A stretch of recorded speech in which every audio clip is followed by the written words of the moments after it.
पिछले भाग में आपने ये देखा कि कैसे पाखी और शौर्य की शादी फिक्स होने के बाद उन दोनों के बीच छोटे मोटे झगड़े होते हैं और वो दोनों अब शादी ना करने का फैसला लेते हैं। अब आगे उसे रोकने की कोई जरूरत नहीं है माँ। जाती है तो जाने दो। शादी के पहले ही उसने मेरा खून पीना शुरू कर दिया है और इस तरह का हेडेक नहीं पालना है मुझे। सही यही रहेगा कि हम दोनों कभी एक हो ही ना। अरे शौर्य बेटा, ये तू कैसी बातें कर रहा है? बोरा वोरा गया है क्या? तुम दोनों की शादी फिक्स हुई है और शादी कोई छोटी मोटी बात नहीं होती बेटा। अब वीक ऑफ के दिन पर शौर्य अपने घर चला जाता है और उसे उसके घर वाले साथ मिलकर समझाते हैं। वही बबीता भी पाकी को खूब समझाती है। देख बेटा, अब जब तुम शादी होने के बाद साथ रहोगे तभी एक दूसरे को अच्छे से समझ पाओगे। इस तरह रिश्ता मत तोड़ो। अरे अभी तो तुम एक दूसरे को जानते ही कितना हो। अरे जो रिश्ता कभी जुड़ा ही नहीं उसे कैसे तोड़ूं मैं माँ? मैं बस उस शौर्य से शादी नहीं करना चाहती, बाकी मुझे कुछ नहीं पता। अरे लेकिन बेटा, ऐसा कहकर कैसे चलेगा? अब इतना सारा पैसा लगा है तुम दोनों की शादी में, सभी मेहमानों को भी बताया है और थोड़े ही दिनों में तुम दोनों की शादी भी है। और अगर एन मोमेंट पर शादी कैंसिल कर दी तो दोनों के परिवारों की समाज में क्या इज्जत रह जाएगी और साथ ही तुम दोनों की भी। शौर्य बेटा, अरे तुम दोनों के बीच अभी इतनी बातचीत भी नहीं हुई है। जब एक दूसरे के साथ ठीक से चार बातें करोगे तभी तुम दोनों एक दूसरे को भली भांति समझ पाओगे। और इस तरह एक छोटी सी लड़ाई के चलते इतना बड़ा फैसला मत लो बेटा। हाँ भैया, अभी तो कार्ड भी छप चुके हैं और मैंने तो अपना लहंगा भी खरीद लिया है और आपके और भाभी के लिए तोहफा भी। और अब ऐसे लास्ट मिनट पर मेरे साथ साथ बाकी लोगों का दिल मत तोड़िए। अरे लेकिन लेकिन वेकिन कुछ नहीं सुनना मुझे। अपनी माँ के लिए तो कुछ भी कर सकता है, यही कहा था ना तूने? और अब अपनी ही माँ का दिल दुखा रहा है तू। अरे हम सब ने तेरे शादी के कितने अरमान सजाए थे और तू उन पर पानी फेर रहा है। देखो बेटा, तुम दोनों ने बस एक छोटी सी बात को बहुत खींचा है और वो कभी कभी हो भी जाता है। और शादी के बाद भी कभी तुझसे गलती होगी तो कभी उससे। ये सब तो चलता ही रहता है बेटा। और हम सब तुझे और पाखी को शादी के जोड़े में देखने के लिए बेकरार है बेटा। सब कुछ भूलकर एक दूसरे के साथ आगे बढ़ो और एक नया जीवन शुरू करो। देख बेटी, शौर्य जैसा लड़का तुझे मुश्किल से मिलेगा। तुम दोनों मांगलिक हो, इसीलिए तुम दोनों की शादी होना जरूरी है। तुम शादी के बाद देखना, सब कुछ ठीक हो जाएगा। लेकिन अब ऐन वक्त पर एक फालतू सी बहस के लिए गुस्से में आकर ऐसे शादी नहीं तोड़ते बेटी। ठीक है माँ, शायद आप सही कह रही हो। दोनों भी अपने परिवार वालों की बातें सुनकर अपने बीच में सब कुछ ठीक कर लेते हैं और फिर उनकी शादी धूमधाम से होती है। शादी के बाद पाखी और शौर्य साथ में रहने लगते हैं। वो दोनों अपने हनीमून पर जाते हैं और जैसे कि घर वालों ने कहा था, उन दोनों के बीच सब ठीक हो जाता है। वाह शौर्य, ये जगह कितनी सुंदर है। मेरी एक तस्वीर खींचो ना प्लीज। मुझे सोशल मीडिया पर पोस्ट करनी है और मेरी सारी फ्रेंड्स को भी जलाना है। अरे पाखी, हम दोनों साथ में फोटोज खिंचवाते हैं ना। वो देखो, वहां पर फोटोग्राफर भी है। अरे यार शौर्य, मैंने जितना कहा है उतना करो ना।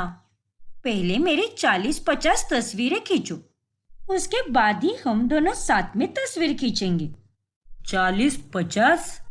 हाँ, क्योंकि मैं जानती हूँ कि तुम इतने अच्छे फोटोग्राफर नहीं हो, इसलिए तुम 40 से 50 फोटोज मेरे खींच लेना। उनमें से 4-5 फोटोज तो अच्छी आ ही जाएगी। शौर्य पाखी की बहुत सारी फोटोज क्लिक करता है, लेकिन पाखी शौर्य के साथ फोटोज खिंचवाने में कोई दिलचस्पी नहीं दिखाती, जिस कारण शौर्य थोड़ा सा निराश हो जाता है। अब अगले 2 से 3 महीनों तक उन दोनों की मैरिड लाइफ एकदम हैप्पी रहती है। फिर एक रोज जब पाखी की तबीयत हल्की सी खराब होती है, तभी शौर्य उसके लिए खाना बनाता है और वो उसे अपने हाथों से खिलाता है। यम्मी, मजा ही आ गया शौर्य। क्या लाजवाब खाना बनाया है तुमने। तुम्हारे खाने के आगे तो 5 स्टार रेस्टोरेंट का खाना भी फेल है। हंसो मत, मैं सच कह रही हूँ, क्योंकि इतना अच्छा खाना तो मैं भी नहीं बना सकती। अरे पाखी, मुझे खाना बनाने में कोई कठिनाई नहीं लगती, क्योंकि तुम्हारे आने से पहले भी मैं खुद ही खाना बनाता था। क्या? मुझे लगा कि तुमने कोई टिफिन सर्विस लगाई होगी। नहीं पाखी, मैं भले ही माँ से दूर रहता हूँ, लेकिन मेरी उनके साथ फोन पर रोज बातें होती है और थोड़ा बहुत इंटरनेट से भी सीख लेता हूँ। बस इसी तरह बना बना कर सीख लिया है मैंने सब कुछ। That's great Shaurya, and thank you so much. मैं बहुत खुशकिस्मत हूँ कि मुझे तुम जैसा पति मिला। अरे मैं तुमसे भी ज्यादा खुशकिस्मत हूँ, क्योंकि मुझे तुम जैसी पत्नी मिली। सच में शौर्य, हम दोनों कितने बुद्धू थे, जो उस छोटी सी लड़ाई के कारण हम दोनों अपनी शादी तोड़ने जा रहे थे। हाँ यार, सीरियसली। अब ऐसे ही एक सुबह, अरे पाखी, आज शाम को बाहर चले क्या? नई फिल्म आई है, बहुत मजा आएगा। ओफो शौर्य, तुम्हें दिखाई नहीं दे रहा क्या? मैं फोन पर अपनी माँ से बात कर रही हूँ। कैफे से रिलेटेड इम्पोर्टेंट डिस्कशन चल रहा है। देखो, तुम्हें जो कहना है मुझे मैसेज ड्रॉप कर दो। अच्छा ठीक है। फिर शौर्य उदास होकर ऑफिस चला जाता है, लेकिन वो जब शाम को घर लौटता है तभी, अरे पाखी, तुम अभी तक तैयार क्यों नहीं हुई? मुझे लगा कि तुम तैयार होकर मेरा इंतजार कर रही होगी। तुमने मेरा मैसेज नहीं देखा क्या? हाँ शौर्य, देखा मैंने। तुम फिल्म देखने की बात कर रहे थे ना, लेकिन मैं तुम्हें रिप्लाई करना ही भूल गई। वो कैफे में थोड़ा पेंटिंग का काम करवाना है ना, उसी के चक्कर में पेंटर्स ढूंढ रही थी और मैं बाकी के कामों में लगी हुई थी। देखो पाखी, मैंने तुमसे ये कभी नहीं कहा कि तुम अपने कैफे के काम मत करो या फिर बाकी के कोई भी काम छोड़ दो, लेकिन मुझे भी तो वक्त दो ना। जब देखो तब अपने में ही मगन रहती हो। अरे तुम तो दिन रात अपनी माँ से ही बात करती रहती हो, लेकिन मेरी माँ से बात किए हुए कितने दिन हो गए? तुम उन्हें फोन क्यों नहीं करती? लेकिन शौर्य, मैं तुम्हारी माँ को फोन करके क्या बात करूं? मेरी माँ से तो मैं किसी भी टॉपिक पर कितनी भी देर बात कर सकती हूँ, लेकिन तुम्हारी माँ से कैसे बात करूं? ये तुम्हारी माँ क्या लगा रखा है पाखी? वो तुम्हारी भी कुछ लगती है। हाँ बाबा, आई एम सॉरी। मेरे कहने का मतलब वो नहीं था। देखो पाखी, तुम अब माँ की बहू बन चुकी हो। उन्हें भी तो तुमसे उम्मीद होगी ना कि उनकी बहू उन्हें कॉल करे और उनसे फोन पर ढेर सारी बातें करे। वो बोलकर नहीं दिखाएगी, लेकिन इस बात को तुम्हें भी समझना चाहिए। पर शौर्य, मैं उनसे कैसे? एक्सक्यूजेस मत दो पाखी, और कुछ भी मत बोलो। अरे जब बात ही नहीं करोगी तो बॉन्ड कैसे बनेगा? और तुम दोनों में बातचीत तो होनी ही चाहिए। और मैं ये नहीं कह रहा कि तुम उनके साथ रोज फोन पर बात करो, लेकिन कभी कभार हालचाल पूछने के लिए फोन कॉल तो कर ही सकती हो ना। मैं माँ जी को हर हफ्ते फोन करता हूँ, उनसे उनके हालचाल और कैफे के बारे में पूछता हूँ। हमेशा उनके टच में रहता हूँ। और अगर ये सारी बातें मैं समझ सकता हूँ तो तुम्हें क्या दिक्कत है? अगर तुम मुझसे प्यार करती हो तो मुझसे जुड़े लोगों को भी तुम्हें उतना ही प्यार करना चाहिए। माँ तो तुम्हें अपनी बेटी की तरह मानती है। अरे अगर वो इतनी ही बेटी की तरह मानती है तो फिर वो खुद लगाए ना मुझे कॉल।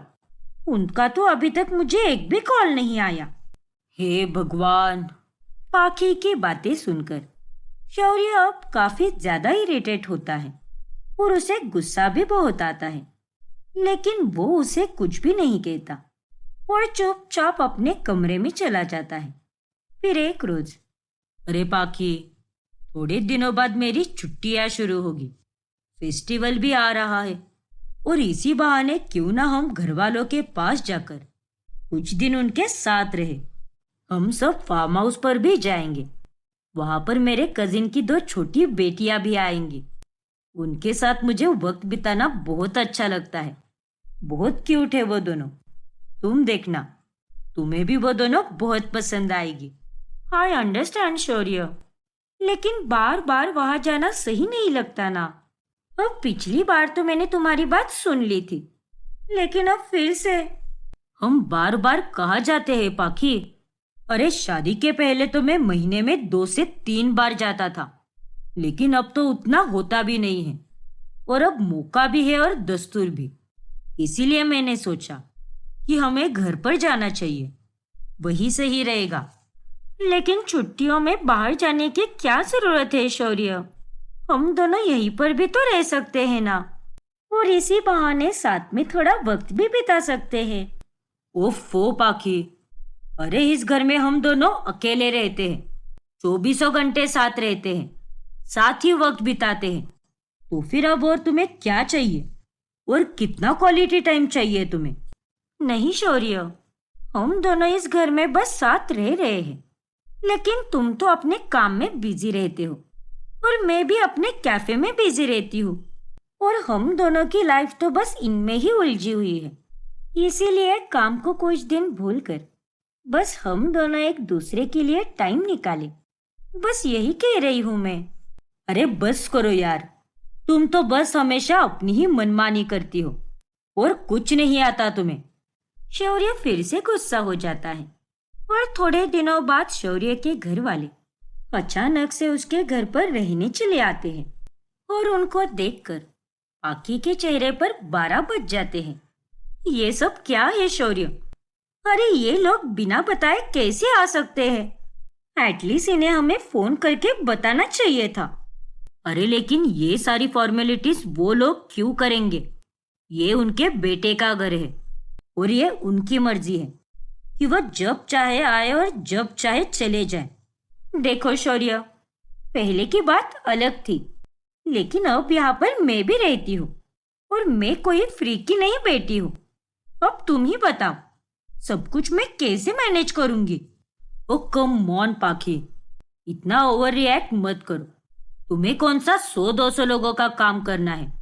और रही बात तुम पर लोड पड़ने की, तो ऐसा बिल्कुल नहीं होगा। शगुन को घर के सारे काम आते हैं, वो तुम्हारा हाथ बटा देगी।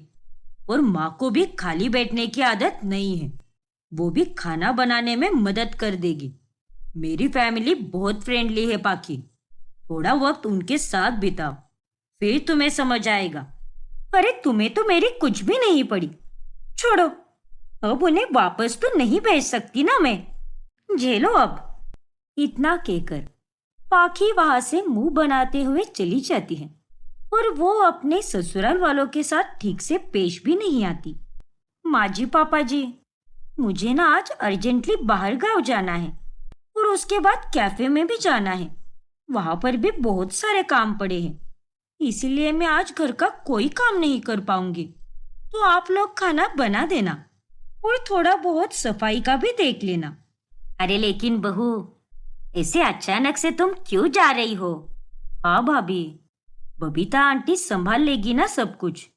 अब हम यहाँ पर कितने दिनों बाद आए हैं, वो भी आपसे मिलने के लिए, तो फिर हमारे साथ भी थोड़ा वक्त बिताओ ना। हाँ पाखी बहू। अरे नहीं नहीं, आई एम रियली सॉरी, लेकिन मैं ऐसा नहीं कर सकती। मेरी बहुत इच्छा है आपके साथ वक्त बिताने की, लेकिन अब मैं भी क्या करूं? आपको भी पहले बताकर आना चाहिए था ना, तो मैं कुछ ना कुछ मैनेज तो पक्का कर लेती। लेकिन अभी कुछ भी नहीं हो सकता, इसीलिए मुझे जाना ही पड़ेगा।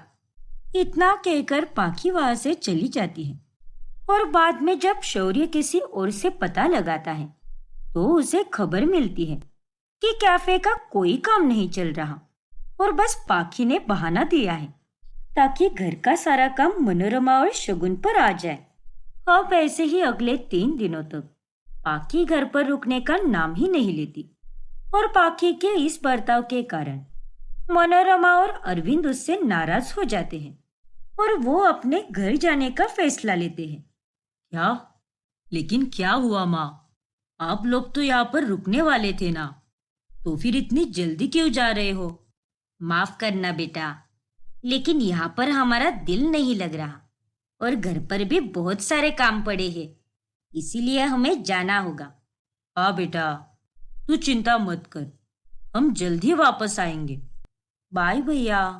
फिर वो तीनों वहां से चले जाते हैं। माँ को वहां पर कोई काम नहीं है। अरे उनके चेहरे से ही पता चल रहा था कि उन्हें कितना दुख हुआ है और ये सब उस पाखी के कारण ही हुआ है। आने दो उसे, आज तो उसे सुनाकर ही दिमाग शांत होगा मेरा। वैसे तो दिन भर घर पे पड़ी रहती है, लेकिन पिछले 3 दिनों से वो घर पर रुक ही नहीं रही और उसके इसी बर्ताव के कारण माँ और पापा नाराज हो गए हैं। अब आगे क्या होगा? क्या पाखी और शौर्य का बिखरता हुआ रिश्ता फिर से ठीक हो पाएगा या फिर उनके रिश्ते में दरारें पड़ जाएगी? जानने के लिए हमारा अगला भाग देखना ना भूलें।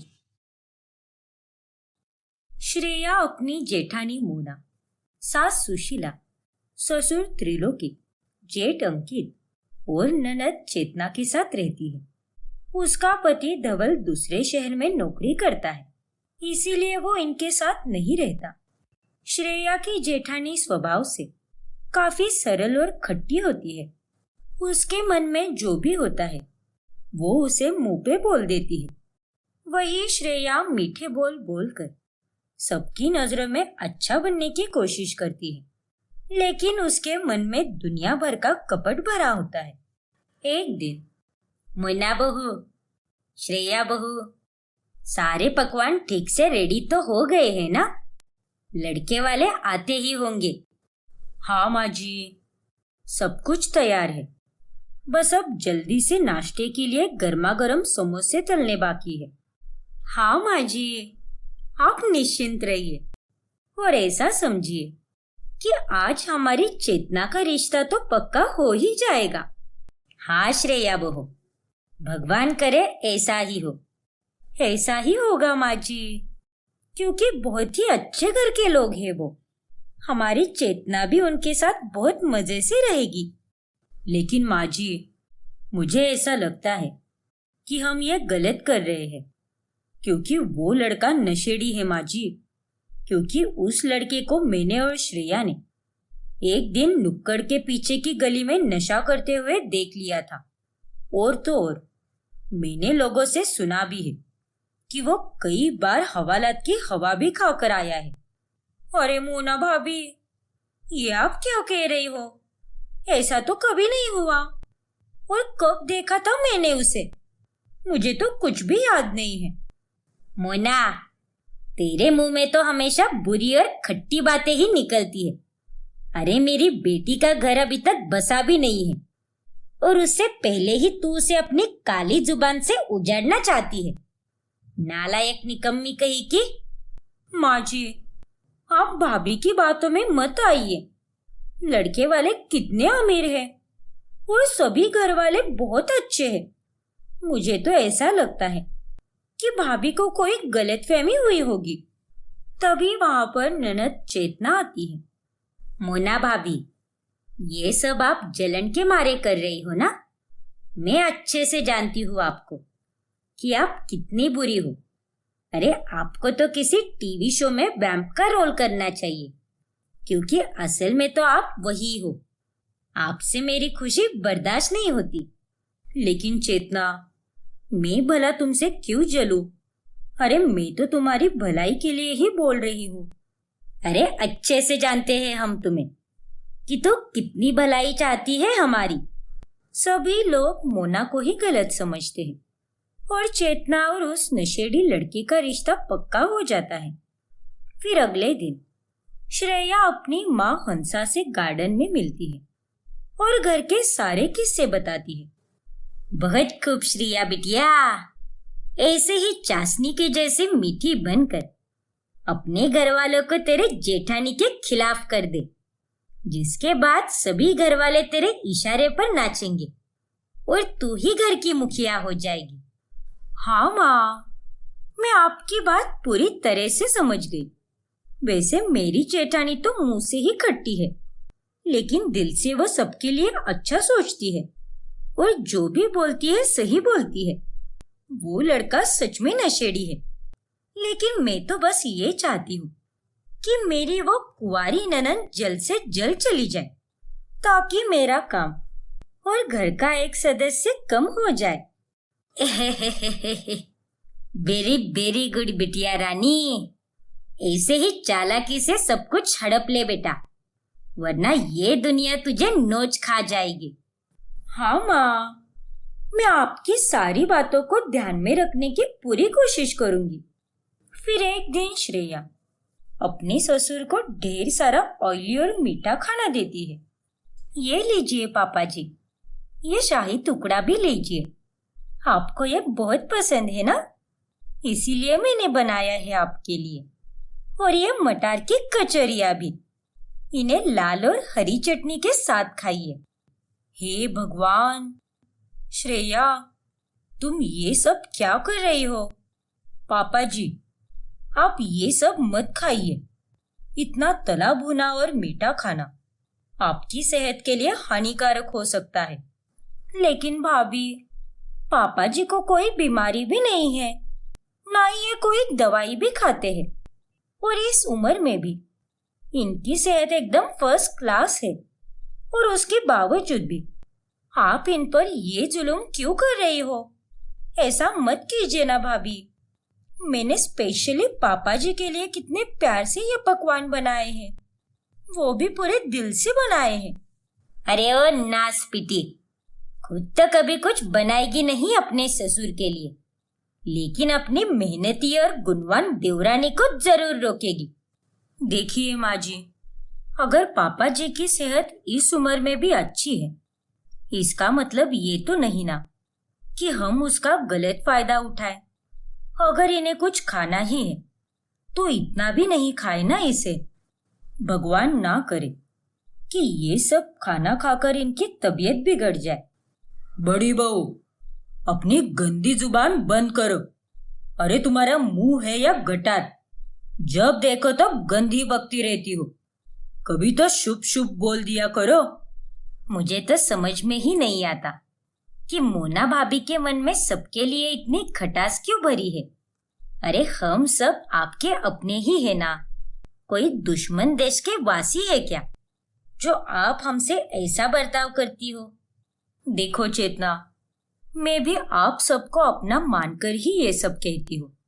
अब आप सबको मेरी बातें कड़वी और खट्टी लगती है तो इसमें आप सबका दोष है, मेरा इसमें कोई कसूर नहीं है।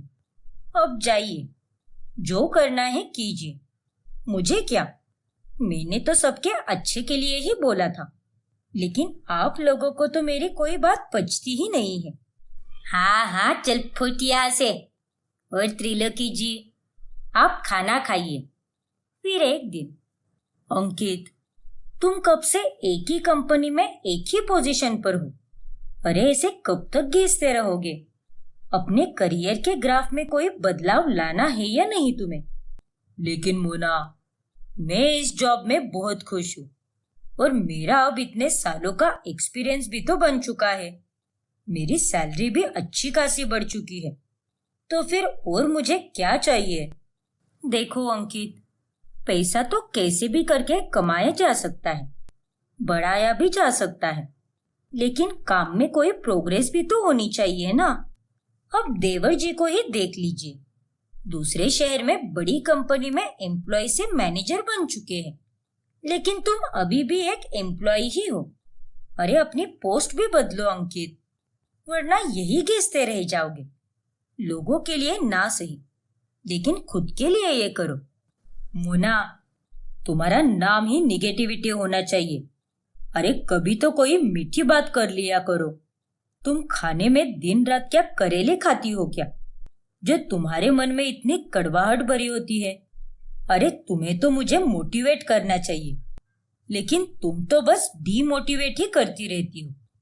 मैं तुम्हें कोई डीमोटिवेट नहीं कर रही अंकित, बल्कि मेरी बातें सबको इसीलिए खटकती है क्योंकि वो सच होती है। श्रेया की तरह झूठे मुंह मीठी बातें नहीं कर सकती मैं, और एक बीवी अपने पति के करियर में प्रोग्रेस तो चाहेगी ही ना। और मैंने वही कहा है तुमसे, थोड़ी ना कुछ गलत कहा है मैंने। इस तरह से मोना और अंकित के बीच में बहस छिड़ जाती है और वो दोनों एक दूसरे से बातचीत बंद कर देते हैं। ऐसे ही एक दिन घर में किट्टी पार्टी होने वाली होती है। बहू जल्दी बताओ, कौन सी साड़ी पहनूं मैं? मुझे तो ये गुलाबी वाली साड़ी बहुत पसंद आई है, और ये साड़ी पहनकर तो मैं एकदम हीरोइन ही लगूंगी। क्यों, सही कहा ना मैंने? हाँ माँ जी, आपने बिल्कुल सही कहा। ये गुलाबी साड़ी आप पर बहुत जचेगी और आप बहुत खूबसूरत भी लगोगी इसमें। आज शाम में तो आप कहर ढाने वाली हो। नहीं माँ जी, इस साड़ी को मत पहनिए, क्योंकि ये काफी ओल्ड फैशन और खराब सी हो चुकी है, और इसका रंग भी कितना ढल चुका है, और इसे पहनने के बाद लोग आपकी तारीफ बिल्कुल नहीं करेंगे, बल्कि वो तो आपका मजाक उड़ाएंगे। क्या? लेकिन ये साड़ी तो मुझे बहुत पसंद आई है, और इसने भी तो इसकी कितनी तारीफ की है। तू तो चुप ही बैठ मोना बहू, तुझे तो हर चीज में बस कमियां ही दिखाई देती है। मुझे तेरी राय से कोई फर्क नहीं पड़ता। अरे किसी के लिए अगर कुछ अच्छा नहीं बोल सकती तो उसके लिए कुछ बुरा भी मत बोला कर। निर्लज्ज कही की। आपको जो समझना है समझ लीजिए माँ जी, क्योंकि मैं पहले से ही ऐसी हूँ। जो सही है वही बोलूंगी, उसके सिवा फालतू में किसी की नजर में अच्छा बनने के लिए झूठ मूठ का मीठा नहीं बोल सकती मैं। वैसी हरकतें तो सिर्फ नालायक लोग ही करते हैं। हाँ हाँ, हमें भी अच्छी तरह से पता है कि कौन कितना नालायक है और कौन कितना लायक। मैं तो आज यही साड़ी पहन कर जाऊंगी। फिर सुशीला वही गुलाबी साड़ी पहनती है, जिसके बाद शाम में सारी औरतें घर पे किट्टी पार्टी करने के लिए आती हैं। तब वो सुशीला को देखकर उसका खूब मजाक उड़ाती है। अरे सुशीला, तुम्हारे इतने बुरे दिन कब से आ गए? अरे ये कौन सी पुरानी साड़ी पहनी है तूने? सच में सुशीला, एकदम जोकरनी लग रही है तू। अरे इससे अच्छी साड़ी तो गली की कचरे वाली पहनती है रे।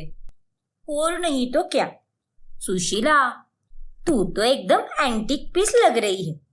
तेरा तो कुछ नहीं हो सकता बाबा।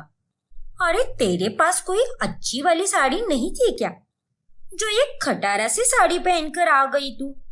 शी बाबा, तुझे देखकर तो मेरा मूड ही खराब हो गया।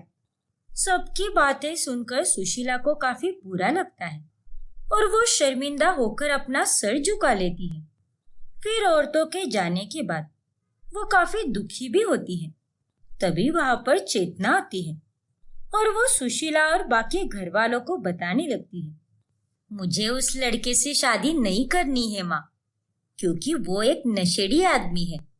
मोना भाभी सही कह रही थी। आज मैंने खुद अपनी आंखों से उसे नशा करने के चक्कर में पुलिस के वैन में जाते हुए देखा है। क्या? हाँ माँ, हम लोग तो बिना वजह मोना भाभी को कोसते रहे, क्योंकि उनकी जबान खट्टी है। लेकिन ऐसी बात ही नहीं है माँ, क्योंकि वो हमेशा सच बोलती है और उसके पीछे उनका प्यार छुपा होता है और हमारे लिए फिक्र छुपी होती है। हाँ चेतना बेटी, तो बिल्कुल सही कह रही है, क्योंकि आज सुबह ही मोना बहू ने मुझे यह गुलाबी साड़ी पहनने से रोका था, लेकिन फिर भी मैंने इसे पहन लिया। मुझे तो ऐसा लगा था कि मोना बहू जानबूझकर इसकी बुराई कर रही है, लेकिन सच में तो वो मेरी फिक्र कर रही थी ताकि मेरी बाकी औरतों के सामने इज्जत ना जाए। लेकिन ये करमजली श्रेया, ये तो बस मेरी झूठे मुंह तारीफ करते जा रही थी। नहीं माँ जी, वो साड़ी तो सच में बहुत अच्छी थी। चुप करो श्रेया बहू, तुम एक मीठी छोरी हो। तुम्हारी हरकतें हम समझ चुके हैं। अरे उस दिन भी तुम्हारे हाथ का बना हुआ खाना खाकर मेरा पेट रात में बहुत दर्द कर रहा था। मुझे भी मोना बहू की बात मान लेनी चाहिए थी। हमें माफ कर दो बहू। हमने हमेशा तुम्हें गलत समझा है, बुरा समझा है, लेकिन तुम्हारी बातों के पीछे का प्यार और स्नेह हम कभी देख ही नहीं पाए। हाँ बहू, माफ कर दे हमें। हाँ मुन्ना, खामोखा गुस्सा कर बैठा मैं तुम पर, लेकिन उस रात के बाद मैंने तुम्हारी बात पर काफी सोचा है और मुझे अब अपने करियर में आगे जाना है। उस दिन तो मुझे ऐसा लग रहा था कि तुम तो मुझे बस डीमोटिवेट ही कर रही हो और ये देख ही नहीं पाया कि तुम्हारी उन्हीं बातों में चिंता और परवाह भी मौजूद है। और ये बात मुझे बाद में समझ आई Mona. I am really sorry. Sorry भाभी, और थैंक यू मुझे उस नशेड़ी की बीवी बनने से बचाने के लिए। आप सच में बहुत अच्छी हो भाभी। इस तरह अंत में मोना से सभी लोग माफी मांगते हैं। वही दूसरी तरफ श्रेया की सारी चालें नाकाम पड़ जाती हैं और अब उसकी मीठी बातों का उनके घर वालों पर कोई असर नहीं पड़ता। राजीव एक अच्छी कंपनी में जॉब करता है। उसी कंपनी में उसकी बूढ़ी बॉस मोनिका होती है। राजीव और मोनिका उम्र के फासलों के बावजूद भी एक दूसरे से बहुत प्यार करते थे। राजीव, तुम्हें क्या लगता है, हमारा यूं प्यार करना सही है? हाँ मोनिका, उसमें कोई बुराई नहीं है। प्यार उम्र नहीं देखता, वो तो बस दो लोगों के मन का मिलन है और दुनिया चाहे जो बोले, मुझे उससे कोई फर्क नहीं पड़ता। थैंक यू बेबी, मेरा इतना साथ देने के लिए। Thanks to you sweetheart, मेरी जिंदगी में रोशनी बनकर आने के लिए। एक दिन राजीव अपना टिफिन घर पर ही भूल जाता है। तब उसकी सौतेली माँ डिम्पल उसे टिफिन देने के लिए ऑफिस आती है। तभी मोनिका उसकी सौतेली माँ को देखकर चौंक जाती है। राजीव, वो लड़की कौन थी? तुम्हारी बहन थी क्या? अरे नहीं, लेकिन तुम्हारी तो कोई बहन है ही नहीं। मोनिका मेरी जान, वो मेरी बहन नहीं बल्कि मेरी सौतेली माँ है। क्या? सौतेली माँ? वो भी इतनी जवान? लेकिन वो तो तुम्हारी ही उम्र की लग रही थी। हाँ मोनिका, पापा ने माँ के जाने के बाद उससे शादी कर ली। वो मेरी ही उम्र की है। ओह, तो ये बात है। अब राजीव अपने घर पर मोनिका और उसके रिश्ते के बारे में सब कुछ बताता है और ये सुनकर उसके पिता केशव बहुत हैरान हो जाते हैं। राजीव, तुम्हारा दिमाग तो ठिकाने पर है ना? तुम ला कर एक बूढ़ी बहू लाओगे इस घर में? पापा, मेरा दिमाग एकदम ठिकाने पर है। प्यार उम्र देख के नहीं होता। डिम्पल जी और आपने भी तो प्यार किया है, जबकि ये आपसे कितने साल छोटी है उम्र में। आप चाहते तो अपनी उम्र की लड़की से शादी कर सकते थे, लेकिन आपको तो इनसे प्यार हुआ ना।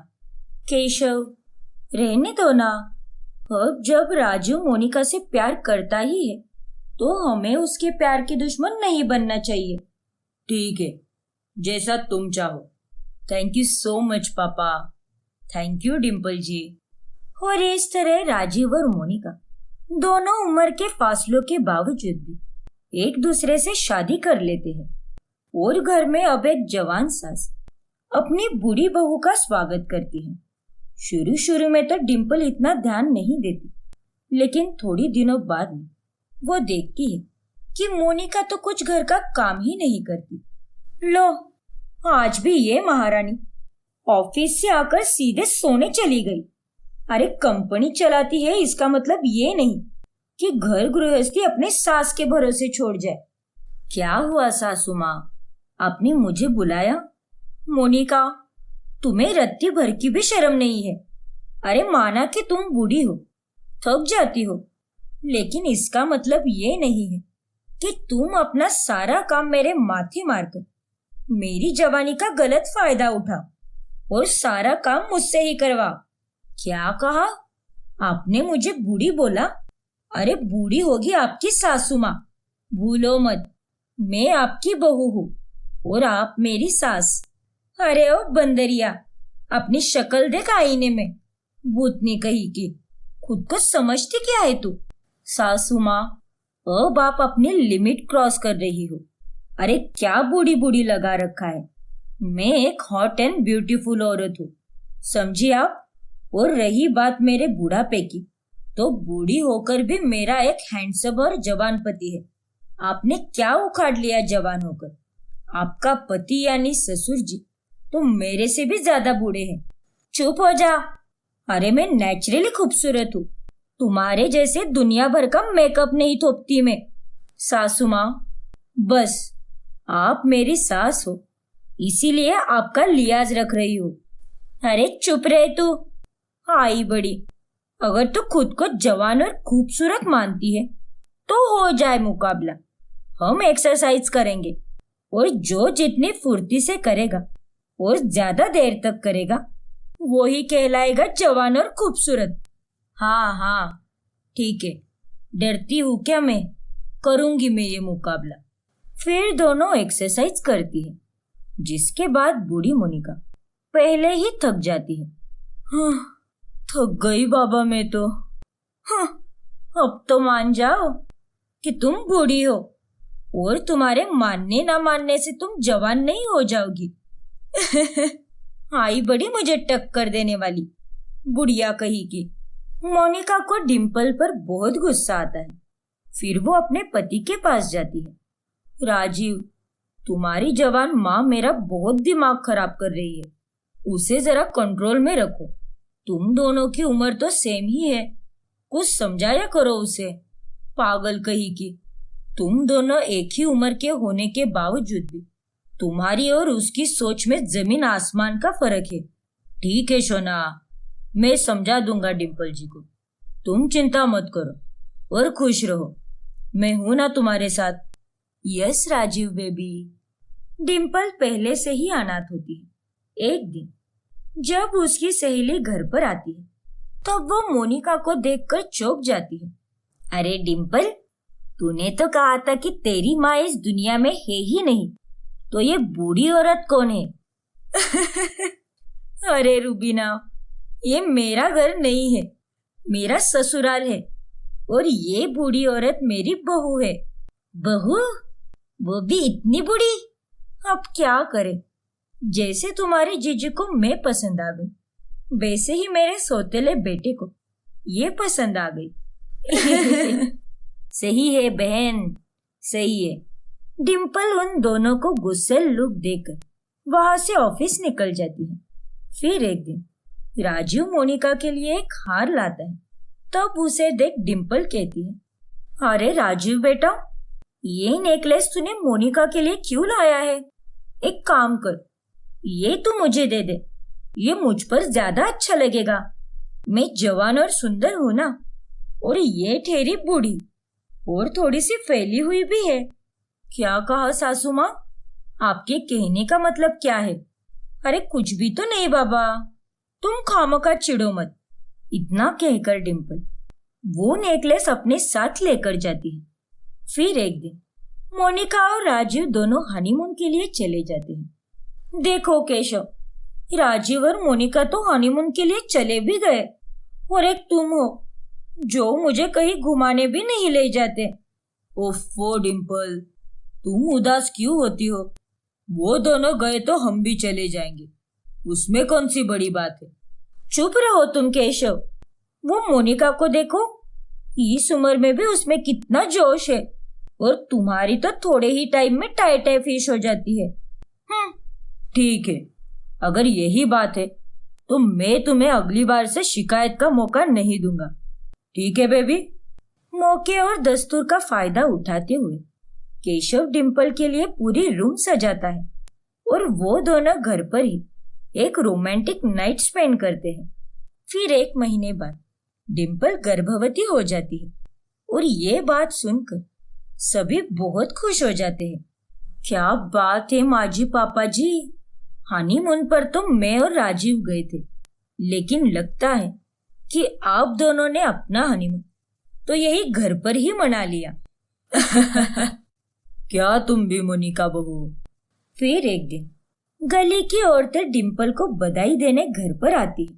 तभी वो राजीव को देख कहती है, अरे राजीव बेटा, तुम्हारी जवान माँ ने तो खुशखबरी सुना दी, तुम कब सुनाओगे? अरे ये तुम कैसी बातें कर रही हो मीनाक्षी, इसकी बूढ़ी बीवी इस उम्र में बच्चा कैसे देगी? अरे हाँ हाँ, ये बात तो मैं भूल ही गई। वैसे एक बेटे की बूढ़ी बीवी और दादा बनने की उम्र में केशव भाई साहब बाप बन रहे हैं। इस घर में तो कुछ अलग ही खिचड़ी पक रही है। हाँ मीनाक्षी, तूने बिल्कुल सही कहा।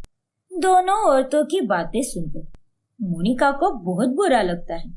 अरे अरे, बुरा मत मान मोनिका, एक काम कर, तू अपनी जवान सास का बच्चा गोद ले ले। मोनिका दुखी होकर अपने कमरे में जाती है और रोने लगती है। तभी उसके पीछे डिम्पल भी कमरे में आती है और वो उसे सांत्वना देती है। रो मत मोनिका, उन औरतों की तरफ से मैं माफी मांगती हूँ, तुम उदास मत हो। देखो ना सासू माँ, वो औरतें कैसी बातें कर रही थी। तुम लोगों की बातों पर ध्यान क्यों देती हो मोनिका? जैसे तुमने एक जवान लड़के से शादी की है, वैसे ही मैंने भी एक बूढ़े आदमी से शादी की है और उसके बच्चे की माँ बनने वाली हूँ। लोगों का क्या है, वो तो कुछ ना कुछ कहते ही रहते हैं, तुम उन पर ध्यान मत दो। हाँ सासू माँ, और मुझे माफ कर दीजिए, मैं आपके साथ कई बार अच्छे से पेश नहीं आई। नहीं मोनिका, माफी तो मुझे मांगनी चाहिए तुमसे। अच्छे से तो मैं पेश नहीं आई, लेकिन तुम्हें अब फिक्र करने की कोई जरूरत नहीं। तुम्हें अगर कोई काम नहीं आता तो कोई बात नहीं, हम काम वाली बाई लगा देंगे। थैंक यू सासू माँ। वैसे मैं आपकी प्रेगनेंसी में आपका ख्याल रखूंगी। अब से हम दोनों सास बहू नहीं, बल्कि सहेलियां बनकर रहेंगे। हाँ मोनिका, तुमने बिल्कुल सही कहा। और इस तरह दोनों सास बहू की सुलह हो जाती है। प्रेगनेंसी के दौरान मोनिका डिम्पल का खूब ख्याल रखती है और 9 महीने बाद उसे ट्विंस होते हैं। फिर डिम्पल उनमें से एक बच्चा राजीव और मोनिका को देती है, जिसके बाद पूरा परिवार खुशी से रहने लगता है।